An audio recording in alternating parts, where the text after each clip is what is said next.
Welcome, everyone. I'm Richard Shamos. I'm the Dean of the Dietrich College of Humanities and Social Sciences. It's a pleasure to start this series off today with you, Michael Shamos and Aaditya Ramdas.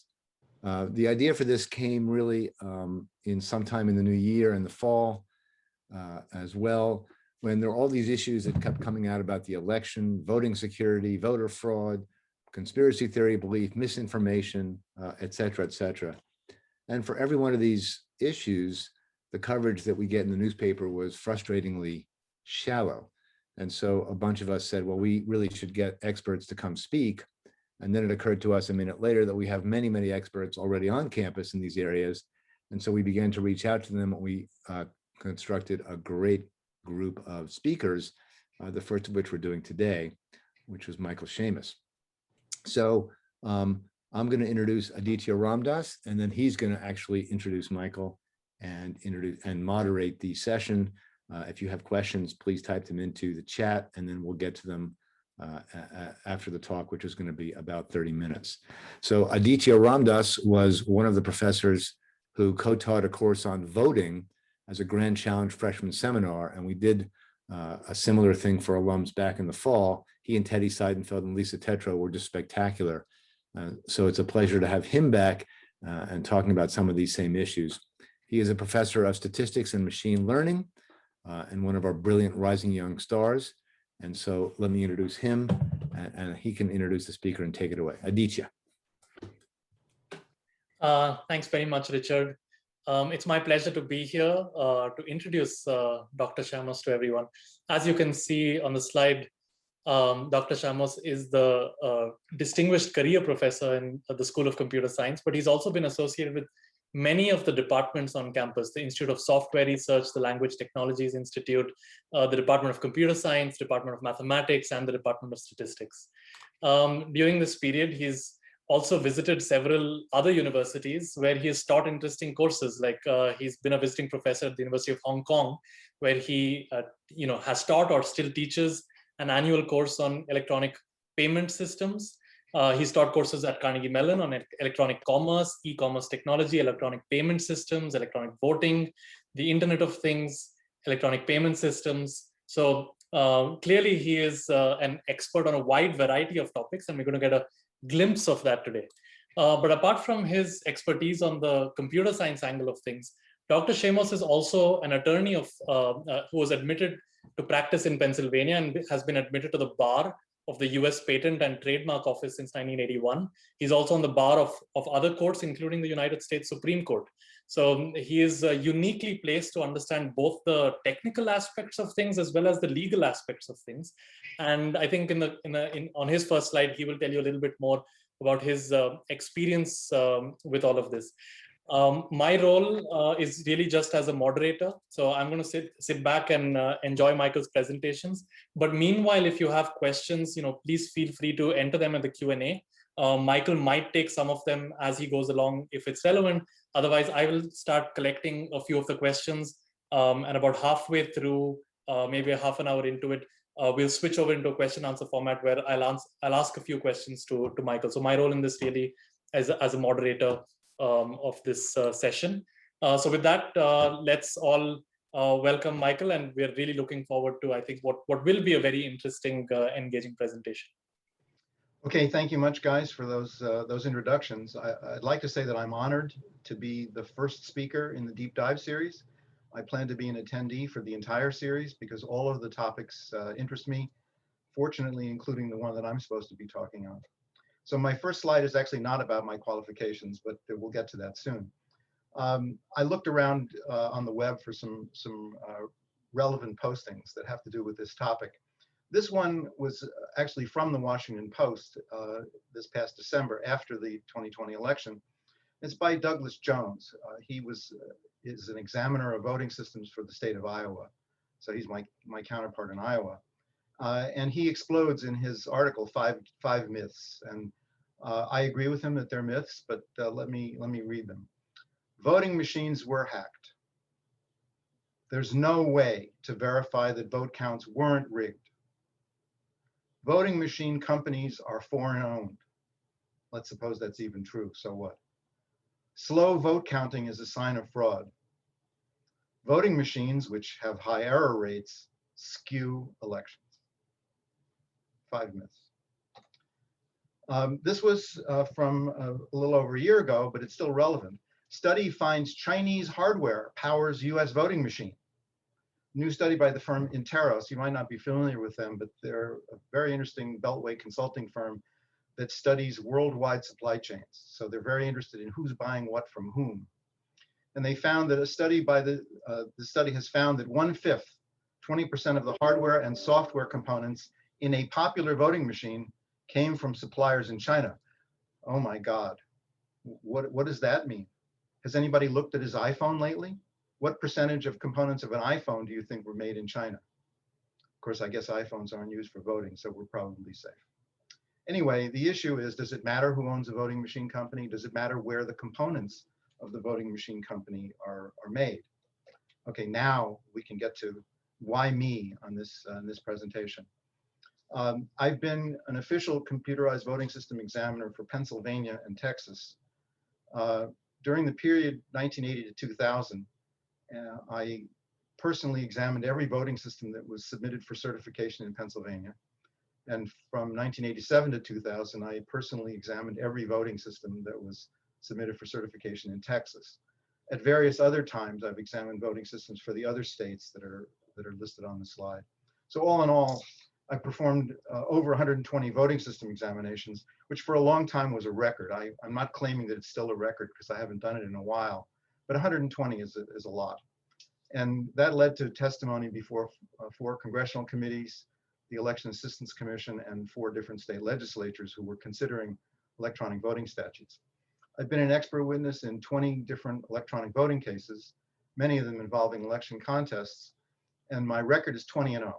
So if you feel like you want to oppose me in court about electronic voting, more power to you. I'm the author of a book called The Glossary of Electronic Voting, which explains what the various technical terms in voting actually mean. So let's get to it. The US election structure is the most complicated in the world. That's because we practice a very virile form of democracy in which you don't just vote for parties, but you vote for candidates and you vote for all kinds of constitutional issues and things like that. We have referenda, we have recall elections, all kinds of things that are not replicated in other countries. Elections in the United States are controlled by the states. Every state has a chief elections officer. In many states, that happens to be called the Secretary of State, which is totally different from the US Secretary of State, who handles foreign diplomacy. Secretaries of State themselves do not have to be particularly diplomatic when they're handling elections.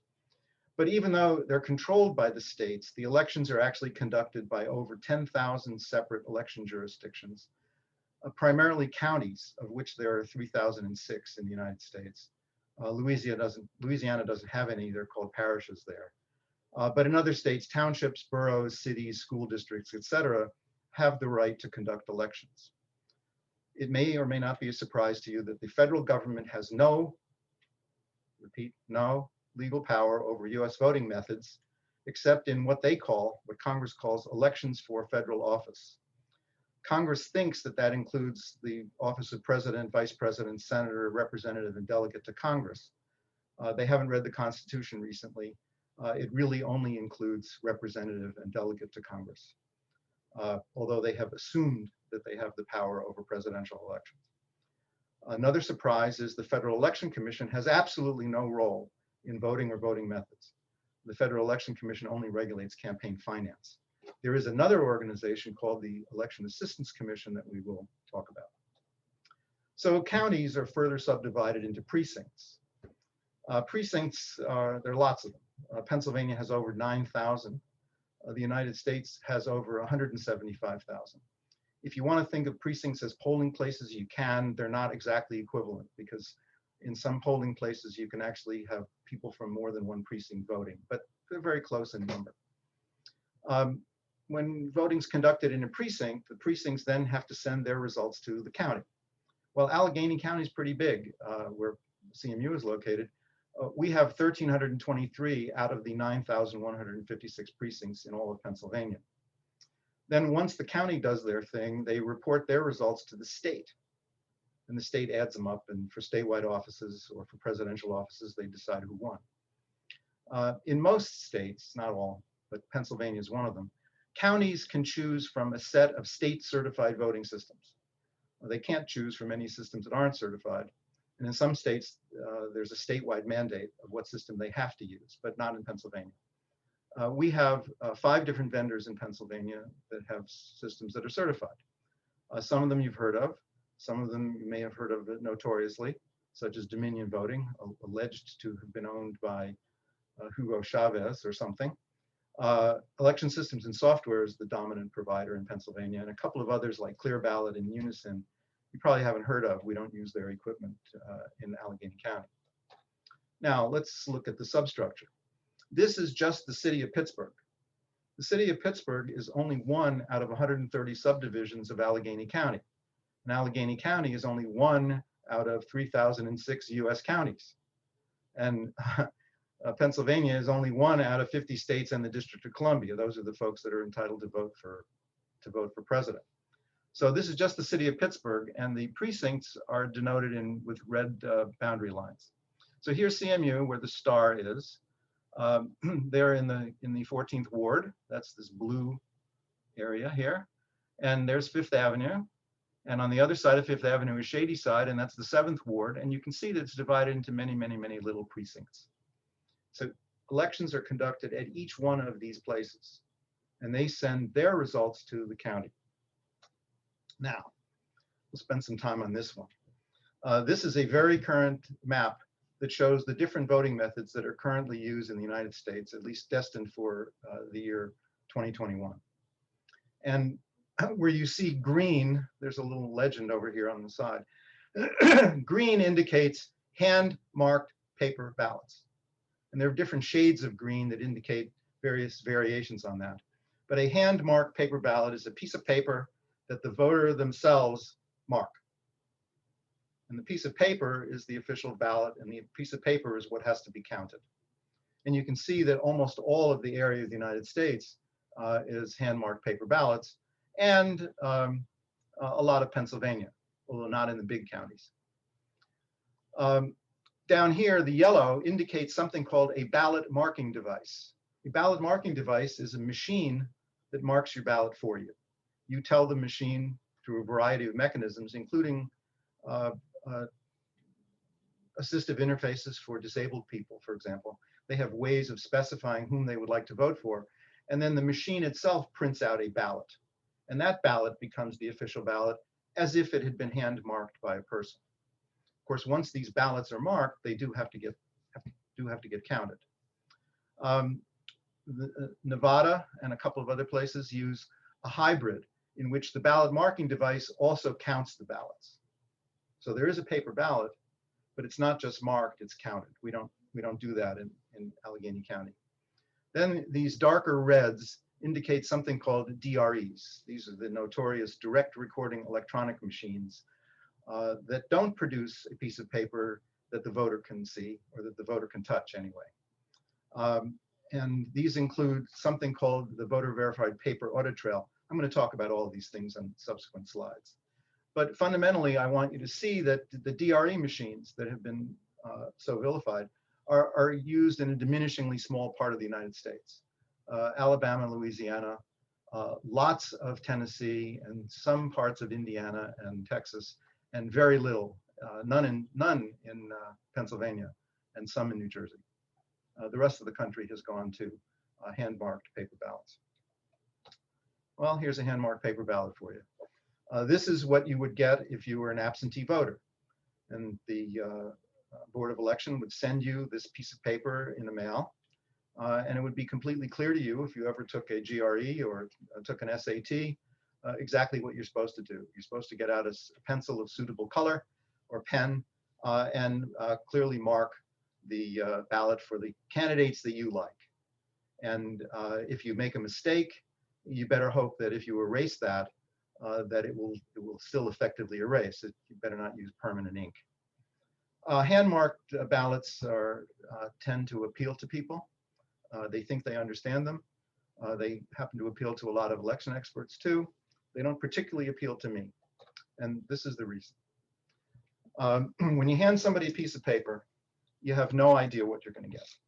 And in an election, you get all kinds of things on paper ballots. Sometimes people write manifestos of how much they hate democracy, or how much they hate, or how much they love democracy, or how much they hate a particular candidate.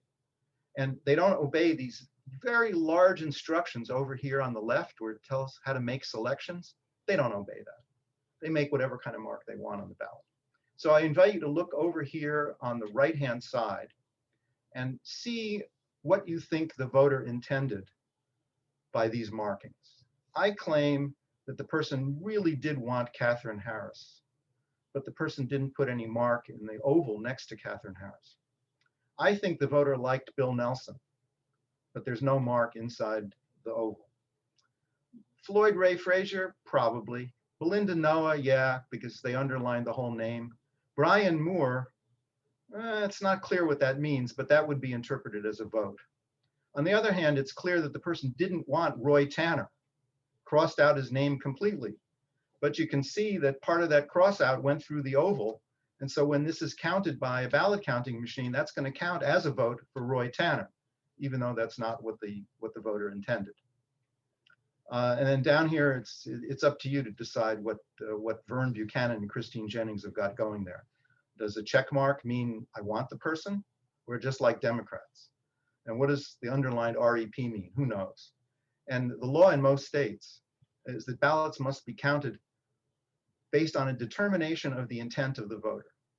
And that usually requires human beings to argue about what these ballots mean and try to determine what the intent was. One thing I can tell you is there is no ballot reading machine on earth that is able to determine the intent of the voter. Maybe that will change as AI gets stronger and stronger.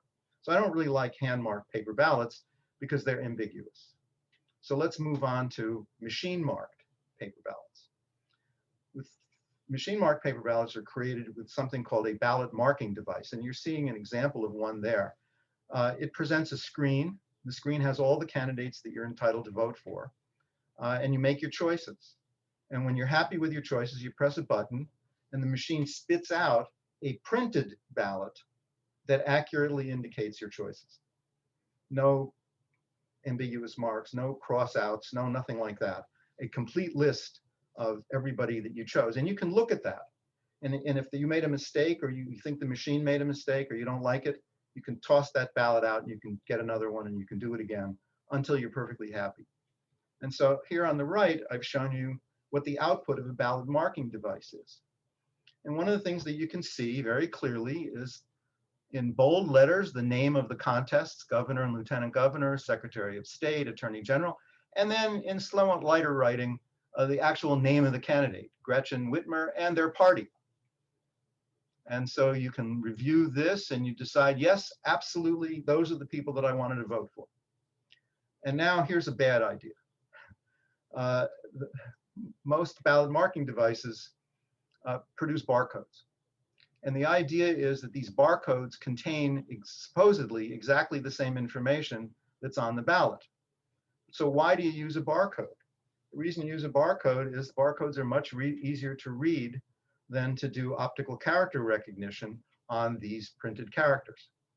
And the need on election night is speed, because the reporters are hanging around Election Central drooling. They want the results. They want to report something. And if you tell them come back in a few days, they're not interested in that. They want to get it now. And so you have to have very high-speed reading machines that are going to read these. And no one has actually yet developed a reader that can read 14 of these a second without the barcode. Now, this raises the question, how does the voter know that the barcode accurately reflects what the printing says? And the answer is the voter doesn't know. And that's why it's a kind of a bad idea. But there it is. And those are the systems that the states are buying, including Pennsylvania. Okay. Now, once you have a paper ballot, you got to count it somehow. There are two methods of counting. One is called precinct count, where you're at the polling place, you've just marked your paper ballot, and you personally walk up to a machine and you stick the ballot in the machine. And if the machine accepts your ballot, then it says thank you, and you can go home, and the ballot drops into a ballot box. If it doesn't like your ballot, which means that there's something wrong with it. You may have voted for more candidates than you're allowed to. So for example, in president, if you vote for both the Republican and the Democrat, that's an invalid ballot because that would erase your vote for president. So it'll spit the ballot back at you, and you can modify it and then put it in again.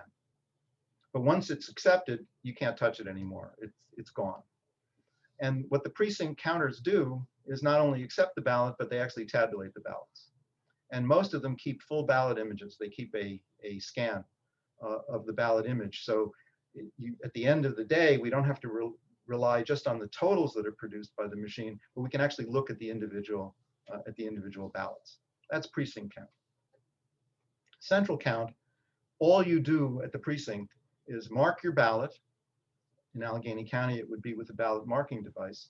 You mark your ballot and you drop it in a box. It doesn't get counted at the precinct. The boxes are then transported to County Board of Elections, and they're put through very high-speed scanners. So this is a ES&S 850. It counts 850 ballots a minute, which is 14 per second. You can get 50,000 in an hour. Now you can see why it's not doing OCR.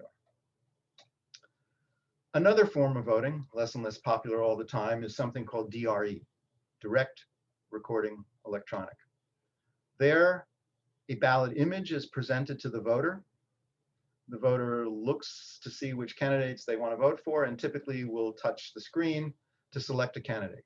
And if they touch the same place again, it will deselect the candidate. And they can keep doing that as many times as they want during the allotted voting period. The allotted voting period in most states is 3 minutes, by the way, for most voters. So the choices are presented to the voter. The machine records not just the totals, but also all of the individual choices. That is, the complete slate of candidates that were chosen by that voter is separately stored, along with the total. But there's no physical ballot. There's no piece of paper. All of these machines can create pieces of paper. They have internal printers, but typically they're not used that way. They could do it, but they don't. And then there's another accessory to the DRE called the Voter Verified Paper Audit Trail, VVPAT. Well, I'll tell you, it sounded like a good idea at the time, but experience shows that it wasn't so good. It was actually invented in my office at CMU in Newell Simon Hall by a researcher from the University of Pennsylvania named Rebecca Mercury. And this was around 2002, when we were talking about the disaster that had just taken place in Florida in the year 2000. Was there some way of fixing that? And she dreamed up the Voter Verified Paper Audit Trail, which basically is this. This is a DRE machine, different from the type that I showed you before. And what you do is the voter makes choices on the touch screen. And then when the voter is happy with those choices, they press a button, and the choices get printed out on a paper roll that is underneath a piece of plastic or a piece of glass, so the voter can see it, but they can't touch it. And if they're happy with it, if they believe that it accurately recorded their vote, then they press next and they go on to the next screen, etc. And over here on the right, I've shown you a typical output of a voter verified paper audit trail. And the idea is that you can't modify this thing, and it stays integral to a paper roll inside the machine, so that at the end of the election, supposedly, we can open that up and we can actually see the real choices that the voter personally viewed and verified. Regardless of what else might be going wrong with the machine, the voter did look at that piece of paper. There are all kinds of problems with this. One of them is that voters don't do it because it's a real pain. In California, the paper trail for some elections is 6 feet long. And nobody is going to sit there. They can't get through all of that in 3 minutes. Just can't do it. So only 40% of voters actually look at the paper trail. And 10 to 20% of paper trails somehow get miraculously destroyed by the time they actually get to county election board. And the reason is all kinds of failures that occur inside the mechanism.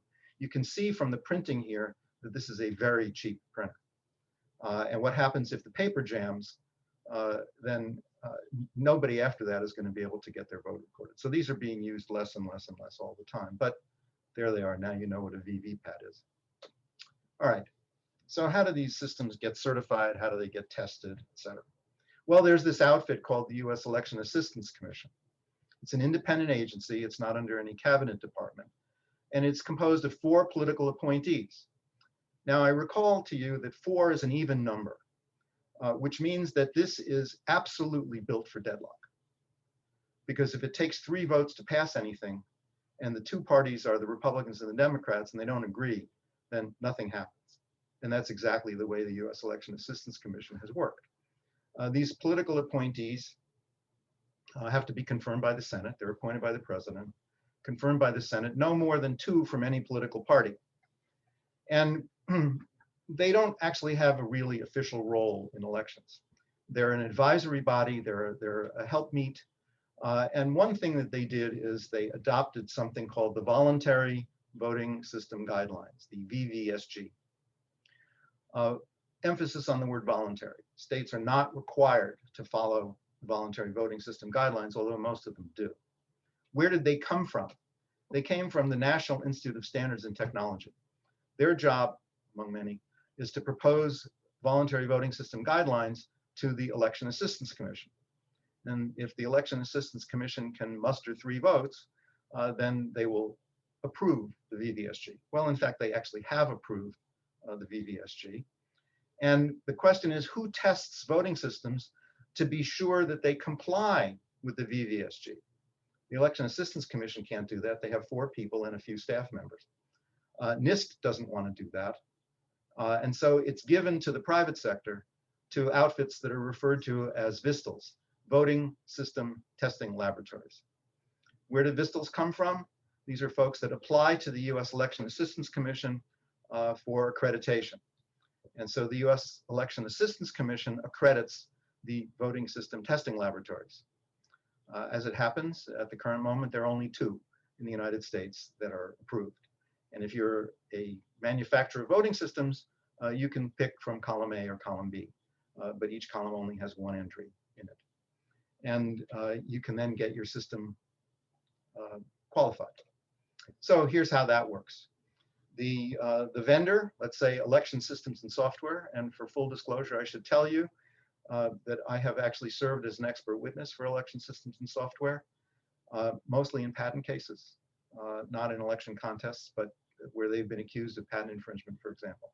And so I am paid by election systems and software, although they're not necessarily happy with everything I have to say about them. Anyway, election systems and software, if they want to get their system qualified, they go to one of these 2 VISTLs, and they apply for qualification, and it's very expensive. It's in the range of hundreds of thousands of dollars to do it. And so they don't do it every week.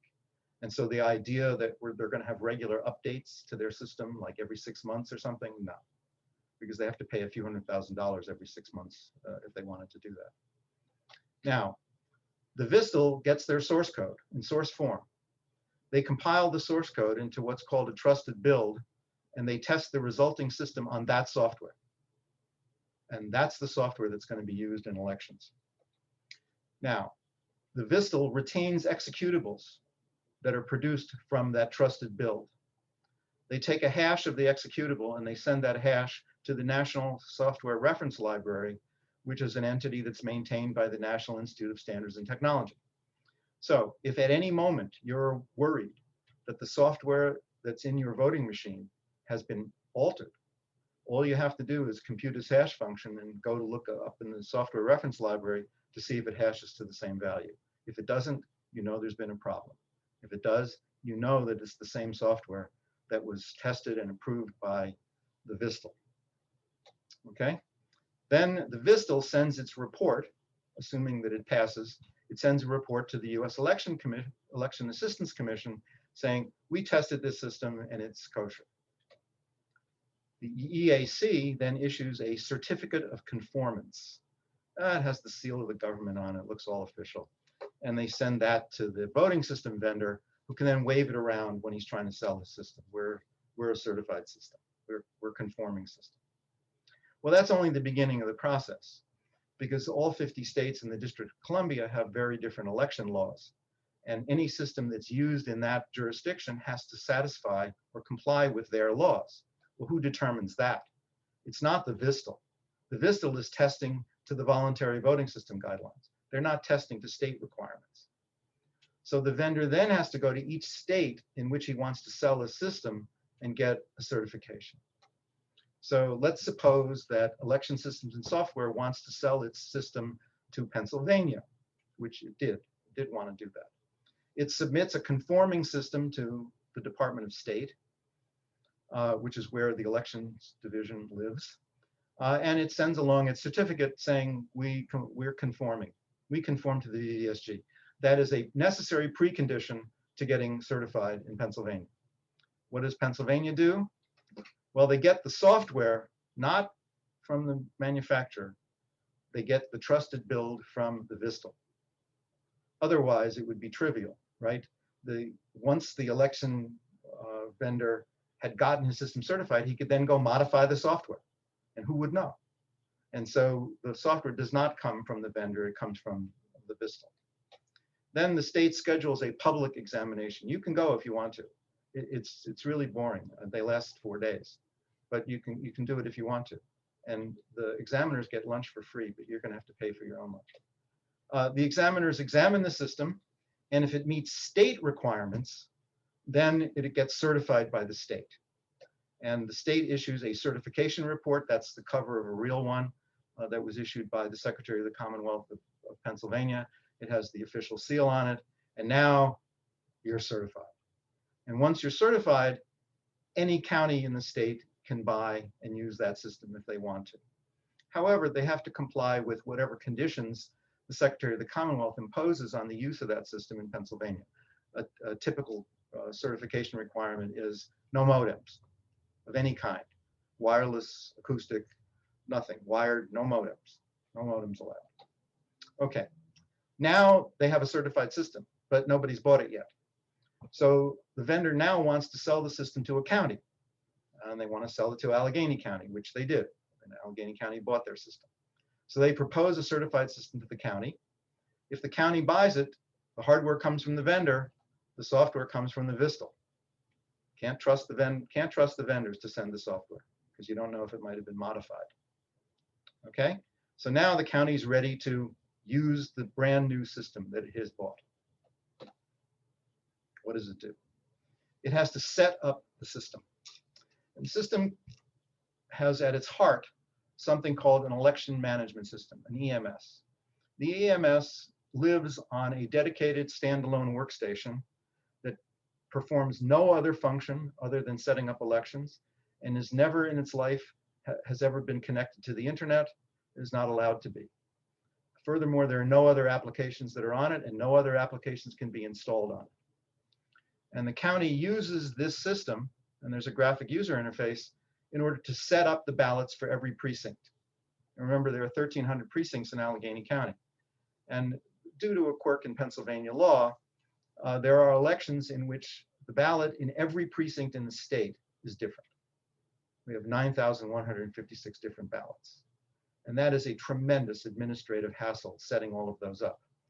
It can be different for every precinct. It's a tremendous amount of work, and there's a potential for error, honest error. People may leave a candidate off who was supposed to be running in that particular precinct. And we'll see later how that all gets ironed out. So what's the output of this system? Well, if you're going to use paper ballots, like for example for absentees, then this system produces camera-ready artwork, and that artwork is sent to a printing house, and the printing house actually prints all the different ballots. And they come back to the County Board of Elections, County Elections Division, and they're mailed out to the various people who've requested them. If we're going to use ballot marking devices or DRE machines or precinct ballot counters, then electronic media are produced by the election management system, and those various media are then ultimately going to be put into machines and sealed into the machine. There are unique encryption keys for every election. If you didn't know that encryption key and you got hold of one of these devices, you wouldn't be able to modify anything on there. You'd have no clue what to do.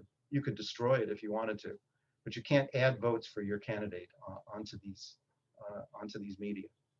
Okay, so these are inserted into the machines and sealed, and those machines are then tested. So there's pre-election testing, which is done by each county in the state according to state mandated law. Allegheny County happens to have 1,650 ballot marking devices.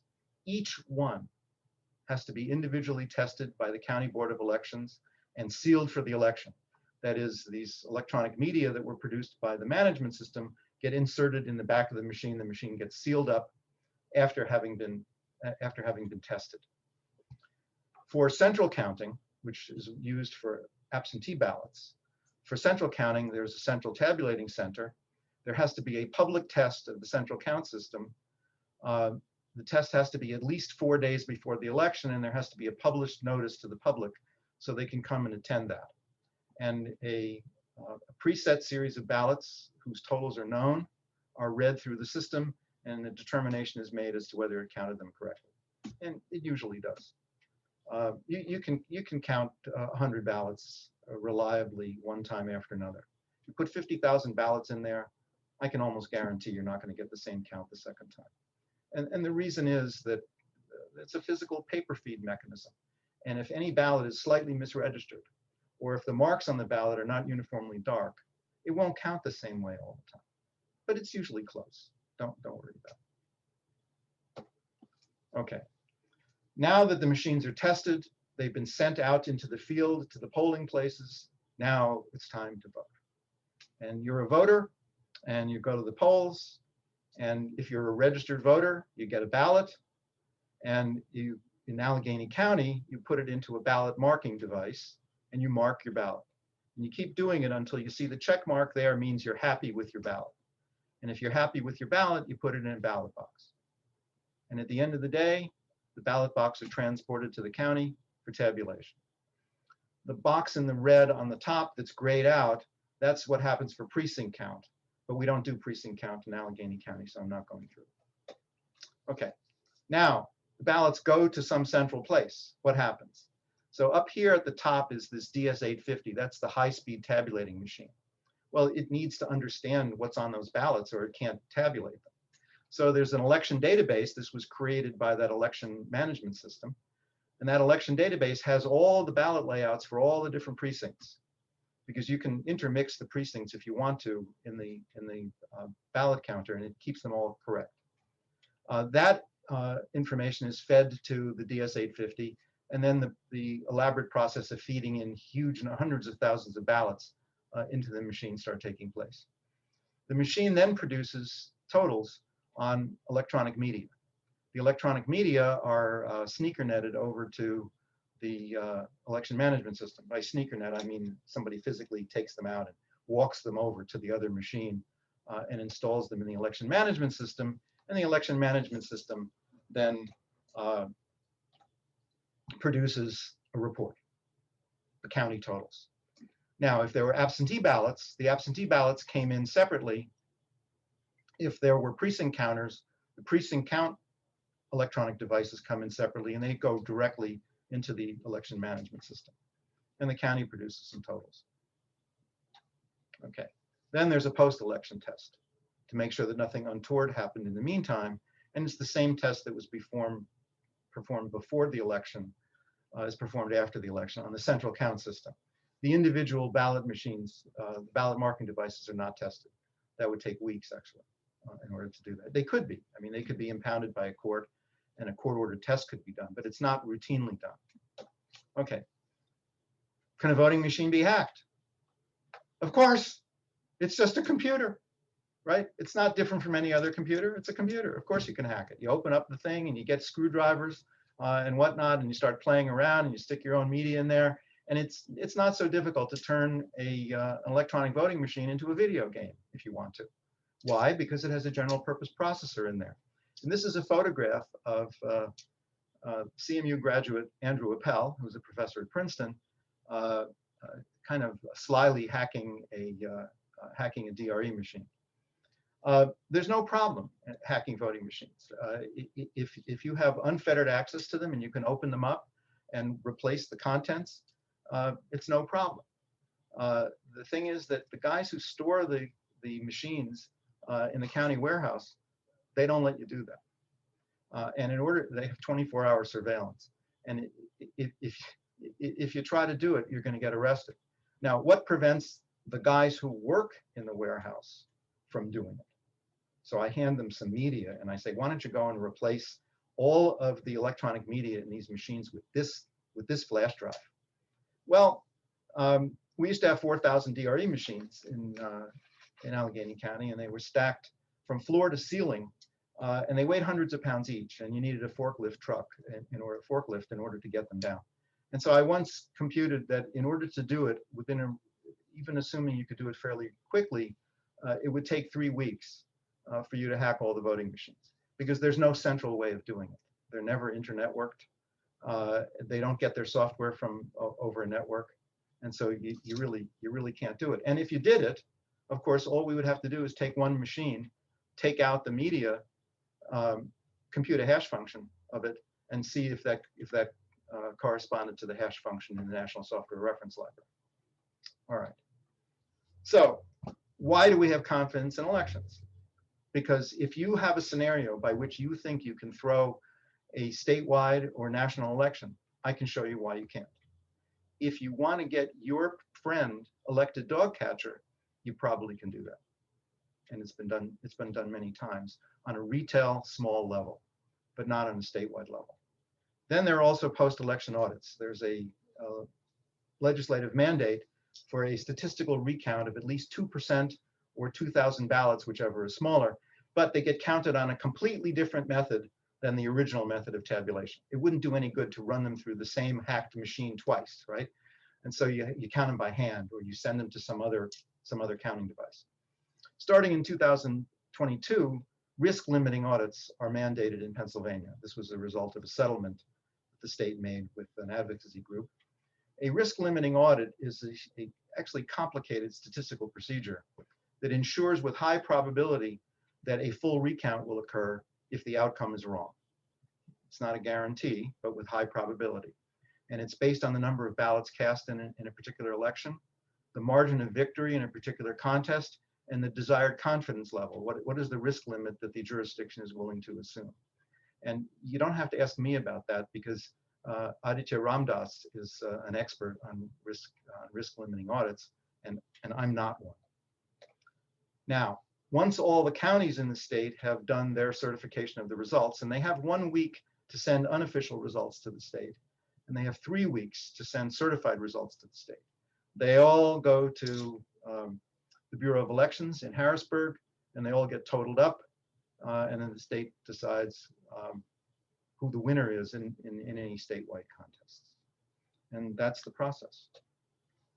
I'm ready to take questions. But at this point, I should say, firstly, thank you very much to Dr. Shamos. That was an absolutely incredible presentation. Thank you to all the attendees who asked excellent questions as well. We are doing this for all of you, and we hope that this has been useful. And I'd like to hand it over to Richard to give you a sense of what's coming up. Yeah, and let me also say thank you to Michael and thank you to Audit. Great talk and a really interesting Q&A session as well. So there are several other deep dive talks coming up on the screen. You can see 4 of them.